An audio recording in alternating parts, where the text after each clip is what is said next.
most critically in the least developed countries, landlocked developing countries, and small island developing states.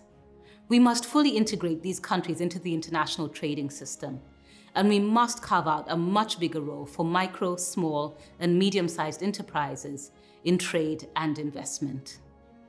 The only way to achieve such sweeping changes is to meaningfully and measurably scale up business action on sustainability. Hong Kong government has said that we need to reduce carbon intensity to 70% by 2030 and achieve carbon neutrality before 2050. And China, of course, will achieve carbon neutrality by 2060. So this is not something that will happen overnight. Company needs to plan, and with the ESG report, it could help them do the planning and think about what their targets are and how they will achieve 70% reduction by 2030.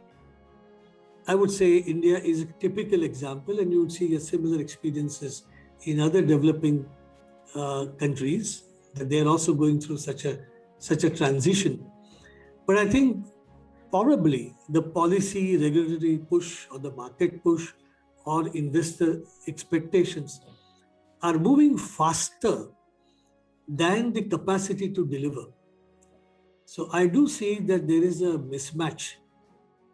The business and the financial sectors still lack clarity and consistency on what SDG alignment looks like for businesses or for responsible investors, for ESG investors or ESG funds or products or other financial flows. So when we say the ESG rating, ESG investment, it actually covers 4 levels. So the first level is the 3 major categories of ESG, the 3 focal areas. The second level is the themes on the ESG. The third level is material issues on the themes. And the last but not the least is the KPIs. Sustainability is not just a trend. It's the science is there, the writing's on the wall.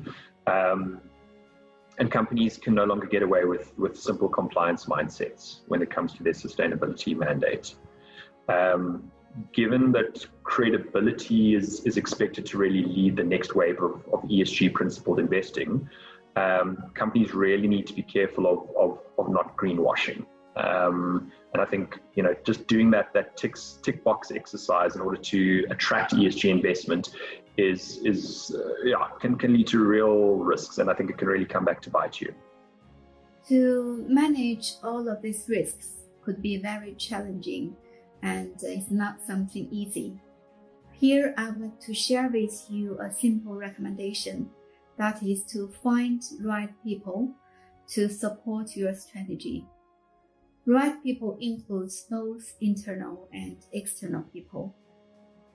The last one is e-government. E-government means all of the basics for infrastructure, also regulations and logistics. So the financing that should be public and private is on the bottom of this pyramid to lift and to help e-commerce activities globally.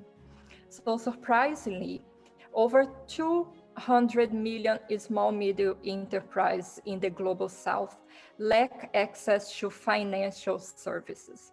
And we found that the main reason is lack of regulations. As the corporate businesses are the blood vessel and the driver, the real driver of the economy.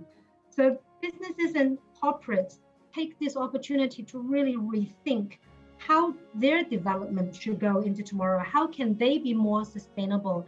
And how does the Global South-South Corporation should play a role in this global rethinking of the businesses tomorrow?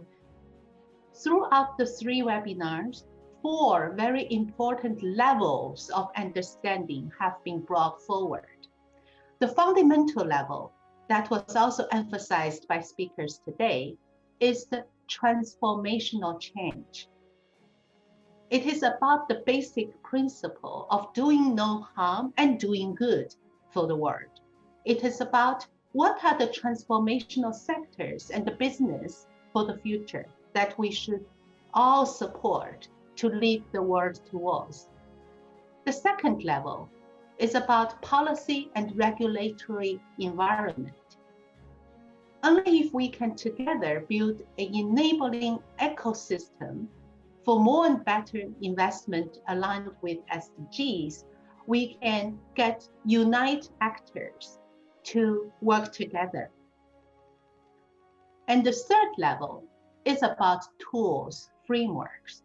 Tools such as ESG frameworks as safeguards to facilitate and guide investors. And then the next level is about technology and digital transformation, which offers an opportunity for investment to enhance the utilization of the responsible investment frameworks and toolkits to facilitate better alignment of investment with SDGs.